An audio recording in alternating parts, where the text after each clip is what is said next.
Você vai escutar agora mais um episódio do Aqui Entrevista.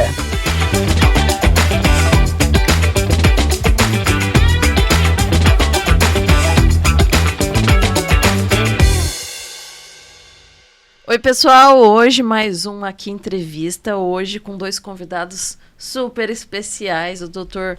Marcos Massal, do Polipet, e a Naya, essa chihuahua fofa que tá olhando pra mim agora, uma graça, que hoje eles vieram aqui falar de um tema ultra atual, que é sobre pets no inverno.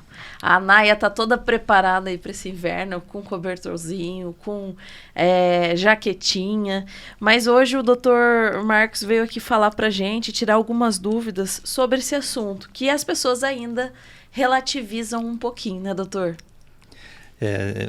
O pessoal cuida muito hoje em dia, né, dos pets, então essa preocupação com frio, com doenças de frio, é uma coisa que o pessoal tem prestado mais atenção, né, e cuidado mais. Doutor, esse assunto é bem legal, porque assim, muita gente ainda acha que o pelo sozinho protege o animal, e a gente sabe que não é bem assim, né? Tem raças que são de pelo curto, que não tem muita camada de gordura, então acaba sofrendo bastante com frio. Agora tem raças que têm a proteção natural, né? Tipo o husky siberiano, eles têm uma camada de pelagem assim que eles conseguem dormir no gelo, né? Então protegem mais. Doutor, quais raças normalmente sentem mais na pele essa questão do frio? A gente sabe que tem algumas que são mais propensas a precisar dessa proteção. Quais são elas? Em geral, raças de pelo curto, né, que não tem uma camada de pelo muito grande. Animais magros, né, que não tem uma proteção de gordura, né? Essas raças são as que sofrem mais, né, com o frio. E assim, doutor, uma coisa que muita gente não sabe é que existem vacinas, né, que pode proteger o pet nesse período, né? Vacina de pneumonia até para pets. E como funciona? Tem várias vacinas importantes nessa época de frio. Tem a da gripe dos cães, né, que é bem conhecida, a tosse dos canis, que o pessoal chama. Tem vacina para isso, né? Não é diferente da gripe dos seres humanos, né? Uhum. É uma gripe dos cães, é causada por bactéria, né? Bordetella. Então ela é uma vacina que a gente faz mais nessa época de frio, mas pode ser feita durante o ano todo e protege contra a gripe dos cães, né? Tem também doenças, né, como a sinomose. A sinomose é uma doença bem conhecida, né? É uma que é causada por vírus, que dá sintoma neurológico no final, mas no começo ele se assemelha muito com gripe, né? Corrimento nasal, corrimento ocular. Aí acaba tendo uma confusão com a gripe, mas é uma doença bem mais grave, porque é causada por vírus, né? Então é bem complicada. Isso eu ia te perguntar também, doutor. Nesse período mais frio, quais são as doenças que são mais recorrentes nos pets? Doenças de frio, causadas por vírus, né? A sinomose, que é bem comum, tem que ser feita a vacina, porque o cachorro, quando pega, ele dificilmente se recupera. É uma doença que a gente considera como não tendo cura, né? Tem que fazer a vacina anual. Doenças da gripe, que é comum também, né? E sempre, né, a vacinação, ela protege contra várias doenças que são muito frequentes, né? Não só no frio, como a leptospirose, a raiva, né? Uhum. Então a pessoa não pode descuidar da vacinação. E normalmente tem que ser feito uma vez por ano. Doutor, normalmente é mais comum a gente ver cãezinhos agasalhados, né? Isso é muito recorrente. Mas gatos, normalmente, a gente não vê tanto, né? Gato também precisa? Como funciona? Gato é diferente, né? O gato, ele não se dá muito bem com roupa, né? Normalmente, quando coloca uma roupa assim, apertadinha, ele nem anda direito, né? Então, eles normalmente não aceitam bem. E o gato também tem hábitos diferentes, né? Normalmente, quando tá muito frio, o que acontece? Eles vão dentro do cobertorzinho, dentro da caminha e ficam lá enroladinho, né? Se protegendo do frio, né? Ele já é mais independente, né? Ele tem... É diferente, né? Ele se vira bem sozinho, né? O senhor estava me falando que o senhor tem gato, né? E outros cachorros, né? Além da Naya. Como é que é essa convivência entre eles? Eles se dão bem, né? Normalmente quando a gente introduz, né, gato e cachorro, né, quando eles são filhotes, eles acabam se acostumando, né? E mesmo quando adultos também eles têm uma convivência boa, né? Só que no começo, no contato inicial, tem que tomar cuidado, vai introduzindo aos poucos esse contato, né? E eles acabam se entendendo, né? Só tem que tomar um pouquinho de cuidado no começo, porque às vezes eles se estranham, o cachorro pode atacar até, né? Então, tomar um pouquinho de cuidado. Doutor, nessa pauta de inverno, né, que a gente está trazendo, como ficam os banhos nesse período? Como que a gente deve dar o banho para que o animalzinho não sofra tanto e isso não seja um risco para a saúde dele? Isso é importante.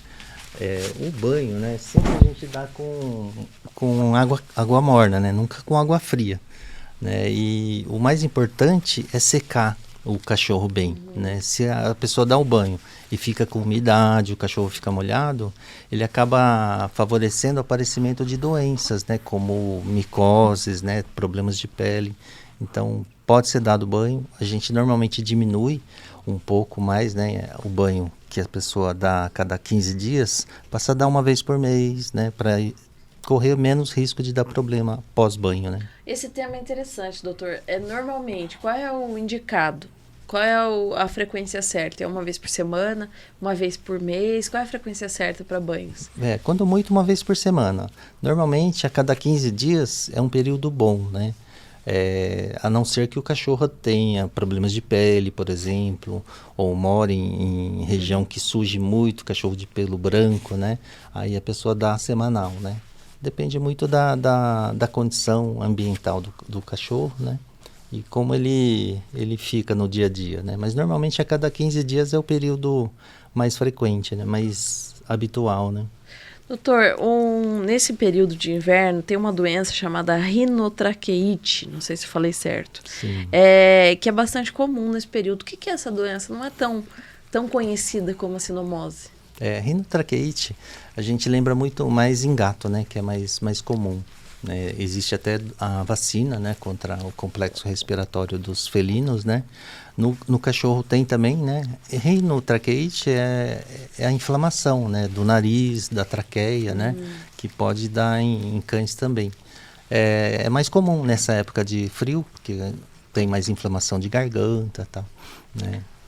Uma dúvida que muita gente tem é: filhote sofre mais com o inverno? E idosos também sofrem mais com o inverno? Ou não, é mais ou menos a mesma coisa para todo mundo? Não, é verdade. O filhote, ele não tem aquela capacidade de produzir calor tão desenvolvida, né? O filhotinho. Então, ele sofre mais com o calor. E o idoso também. O idoso, ele normalmente perde massa muscular, perde camada de gordura, né? Então, tem a sensibilidade maior ao frio, né? Então, ele sofre mais, sim. E o idoso tem aquelas doenças relacionadas ao cão mais velho, né? Hoje a gente vê, né, cada vez mais, e que bom, cada vez mais o animal realmente inserido na família, fica o tempo inteiro dentro de casa, não está no quintal, mas muita gente ainda tem essa questão de cachorro no quintal. Esses animais que estão no quintal, eles criam uma resistência maior ao frio do que esses que estão o tempo inteiro dentro de casa, ou não tem nada a ver? Eles acabam acostumando, né? Mas eles sofrem o mesmo frio, né? Então tem que tomar bastante cuidado. O cão que fica no ambiente externo, ele tem que ter uma proteção, né? Não digo roupa, porque normalmente fica no quintal, mas uma casinha fechadinha, né? Para proteger da corrente de ar, do frio, né? Isso é importante. Tá. Doutor, outro ponto também é que, assim, algumas doenças a gente acha que é só de humano, né? Mas asma, cachorro tem asma? Asma é uma inflamação, né? No caso de humano, aquela crise de asma, a pessoa não consegue respirar direito, né? O cachorro tem também, né? Porque afeta a parte de brônquios, né? Não diria que seja tão frequente, né? Mas eles podem ter também. Problemas respiratórios, né? É mais comum o pessoal pensar naquele espirro reverso, né? Que é bem comum, né? Que o cachorro fica com aquela querendo respirar e fica fazendo aquele barulho, né? Isso é bem comum, mas tem outras causas, né? Às vezes é problema de traqueia, né? Então, problema respiratório tem vários, né? Então, tem que saber diferenciar. E esse espirro reverso é uma coisa que a primeira vez que o meu cachorro teve, eu meio que entrei em pânico. Eu falei, gente, o que está acontecendo? Isso é normal ou é um alerta? Isso é bem comum, principalmente cachorro pequeno, né? Quem que teve? Foi o Bacezinho? O Bacê, Um cachorro pequeno. Quem tem muito é York, né? York, ele tem, às vezes, estreitamento de traqueia e ele puxa, né, o ar como se quisesse aspirar, né? Não sei se eu posso fazer pode. Eles tentam puxar, parece que estreita aqui. Então, eles fazem aquele barulho de traqueia mesmo, né? E a pessoa fica desesperada, porque parece que entalou alguma coisa na traqueia, né? Mas às vezes é um broncoespasmo ou traqueia que está estreitada. Falando disso, doutor, algumas raças a gente sabe que o focinho é diferente, né? O formato. Então, sim. Acho que o pug mesmo... É diferente o focinho de um salsicha, por exemplo, de um bacezinho. Esses doguinhos que o focinho é diferente, tem algum problema mais acentuado nesse período? Tem, é bem comum. O cachorro que tem o nariz achatado, ele tem mais problema respiratório, né? E no caso do pug, né, a gente vê na rua, o cachorro tentando puxar o ar, faz aquele barulho de secreção, por causa do palato mole, né? Como é achatado, aquela parte do céu da boca que é mais mole, ele entra dentro da traqueia. Tanto é que existe uma cirurgia que faz, que a gente tira um pedacinho do palato mole. Aí ele melhora muito a respiração. Porque tem alguns que a gente vê até caminhando que eles fazem um barulho muito grande, parece que estão com um esforço enorme, né, para respirar. Quando eles fazem algum tipo de exercício, eles têm um pouquinho de salivação. E essa salivação, junto com esse palato mole, ele acaba fazendo aquele barulho de secreção e a dificuldade para respirar. Doutor, nós humanos, quando estamos idosos, é muito comum as pessoas falarem, com esse frio tá doendo a junta, Sim. Tá dando articulação. Os doguinhos também têm isso? Tem também, é a mesma coisa, né? Eles têm a mesma dor, só que eles reclamam menos, né? Mas a gente percebe, né? Eles têm, quando tá frio, ficam um tempo deitado, eles têm dificuldade para levantar. Isso é por causa de dor, principalmente na coluna lombar, né? Ou articulação do joelho. Então, o cachorro idoso é igual uma pessoa idosa, ele tem as mesmas dores que a gente tem, né?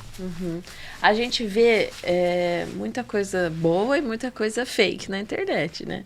E a gente vê algumas dicas, assim, das pessoas colocando bolsinha de água quente na caminha, algumas coisas para ajudar nesse período. É legal fazer isso? É uma coisa que, tipo, não ajuda em nada? Então, tem muita dúvida, né? Que a pessoa tem que procurar um veterinário para tirar a dúvida, né? A da bolsa quente é legal. É uma dica legal, né? Que a gente usa, principalmente o cachorro que está debilitado, está recuperando, ele fica deitadinho na caminha, a gente põe garrafa com água morna, né? E uma coisa que as pessoas não percebem que é perigoso é que essa água ela vai ficar fria. Né? Então a pessoa acaba deixando lá a água fria em contato com o corpo e aí tem um efeito contrário. Em vez de produzir calor para fornecer para o animalzinho, ele vai tirar calor. Então é uma coisa... tem que ficar de olho, né? Tem que ficar de olho, sempre trocar, né? Porque se deixar a água fria em contato com o corpo, ele vai resfriar o corpo do bichinho, que está precisando de calor. E a alimentação, doutor, nesse período aí de inverno? Quando a gente tá com frio, a gente toma um chocolate quente, toma uma sopa. E com eles, como é? Também. A gente não muda a alimentação, a gente muda a quantidade. Né? Na época de frio, o cachorro ele tem que produzir mais calor. Então, ele tem um gasto de energia maior. Então, a gente pode aumentar, tipo, 10% da quantidade de ração, para fornecer um pouquinho mais de energia para o cachorrinho. E isso vale para todos, para todas as idades, filhotes, adultos, idosos, aumentava a alimentação para todos? Pode, nessa época de frio, todos podem aumentar um pouquinho, não pode exagerar porque aí começa a ter sobrepeso por excesso de ingestão de caloria, né? Doutor, é muito comum a gente ver as pessoas misturando coisas na ração, né? Para dar um estímulo maior. Isso é adequado? Isso pode dar uma viciada lá dele não comer mais sem aquilo? Tem que tomar cuidado também. Misturar um pouquinho pode, né? Misturar aqueles enlatados, ajuda, né, o cachorro a comer melhor, né? Só que não pode exagerar, né? Porque a ração é balanceada. O produtor da ração, ele demora 50 anos para produzir a ração balanceada para aquela quantidade. E a pessoa não olha a tabela que tem na ração ou mistura alguma coisa a mais que desbalanceia totalmente a fórmula, né? Então tem que tomar cuidado. Nossa, eu não sei tá vendo? se Pequenas coisas assim que a gente nem imagina que fazem a diferença. Eu não sei se isso acontece só lá em casa, mas a ração de gato, em geral, todo cachorro quer comer ração de gato. E eles ficam enrolando para comer a deles. Por que acontece isso? O gato, ele é um animal mais caprichoso, né? Ele não come de tudo, né? Então, o que acontece? O fabricante da ração, ele produz uma ração que tem muito atrativo, né, para o gato comer melhor. Então, é uma ração diferente. E o cachorro, ele percebe isso, então ele às vezes quer comer. E tem problema? Tem problema. Principalmente se é o contrário, se o gato come a ração do cachorro. Porque a ração do gato, ele tem um componente, a taurina, por exemplo, que é essencial pro gato, né? Principalmente relacionado à parte cardíaca. Se o gato come a ração do cachorro, não tem. Então ele vai ter deficiência desse aminoácido, né? Então não pode trocar, porque o balanceamento é feito para o cão e para o gato. Então, mais uma vez ou outra, se sua. ele comer a comida do vizinho, não tem problema. Não deve ser alguma coisa preocupante. Um pouquinho, não tem problema. Né? O ruim é se você dá direto, assim, muda a ração, isso daí no fim vai dar uma deficiência alimentar. Doutor, o senhor, né, lá do Polipet, atende muita gente o tempo inteiro. Quais são os maiores erros, assim, que o senhor... Porque tem muita coisa que o senhor deve atender que devem ser problemas de saúde e, tipo, tá tudo bem. Mas o senhor deve atender muita coisa também que às vezes são erros, né, dos tutores. O que o senhor mais vê de erro, assim? Nossa, é tanta coisa. Problemas de alimentação é bem comum, né? Às vezes a pessoa tem um monte de cachorro com várias idades, né? Isso também é uma coisa a se observar, porque o cachorro idoso tem a ração do idoso, o cachorro filhote tem a ração do filhote. Então cada um tem que comer a sua. E como é que se faz isso? É difícil, porque às vezes o cachorro tá tudo junto, mundo, né? E a pessoa dá a ração ali, cada um come o do outro, né? Então acaba tendo um problema de deficiência muitas vezes, né? Porque ele tá comendo a ração, idoso comendo do filhote, isso daí vai dar problema depois. Doutor, o senhor é lá do Polipet, né? Queria que o senhor contasse um pouquinho para nós do Polipet, do trabalho que vocês desenvolvem lá. Eu trabalho em Mogi das Cruzes, né? A Polipet é uma rede, né, de lojas, né, que é bem conhecida. Nós temos 15 lojas agora espalhadas, né, no Vale do Paraíba, São Paulo, Mogi, né? Então é uma loja bem grande.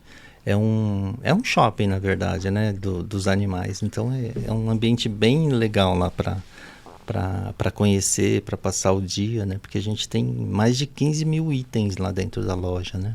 É uma rede muito conhecida, né? Então, e é um mercado bem grande, né? Tem várias lojas, né?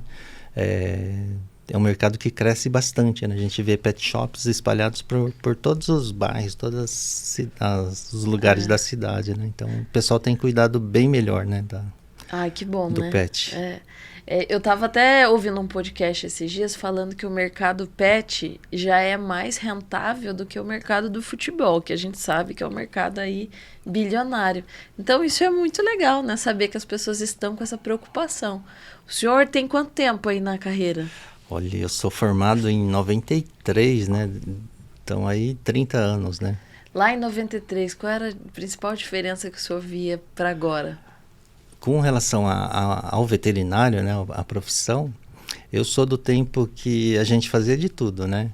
A gente atendia, fazia raio-x, fazia cirurgia, fazia ultrassom, né? Então a gente era um clínico geral que fazia o serviço completo, né? Hoje em dia a profissão está muito especializada, né? As pessoas têm se especializado, tem cardiologia, tem endocrinologia, então tá bem parecido com a parte médica humana, né? Essa especialização, assim, é uma coisa que veio para ficar. Doutor, mas nesse sentido, assim, em 93 as pessoas tinham uma relação com os animais diferente da relação que elas têm hoje? Eu diria que sim, né? Hoje em dia melhorou bastante, né? As pessoas têm se preocupado mais, têm cuidado mais, né? Então, eu acho que esse cuidado com o pet melhorou bastante, aumentou bastante, né? As pessoas têm cuidado como se fosse da família mesmo, né? Como se fosse um filho, né? Não, com certeza. E assim, olha lá, o filho dormiu. Exato, aí, A ó. filha, gracinha. Doutor, foi um prazer receber o senhor aqui hoje, né? Nosso tempo acabou, mas assim, esse assunto do mundo animal tem 1000 coisas pra gente conversar, principalmente sobre cachorros, né? Que são aí os queridinhos da maioria das pessoas. Então, obrigada pela presença hoje do senhor, da Naya, da Tânia. Até a próxima. Se tiver alguma dúvida, né? Sempre é bom tirar com o veterinário, né? Que ele com certeza tem o maior prazer de ajudar, de oferecer informações, né?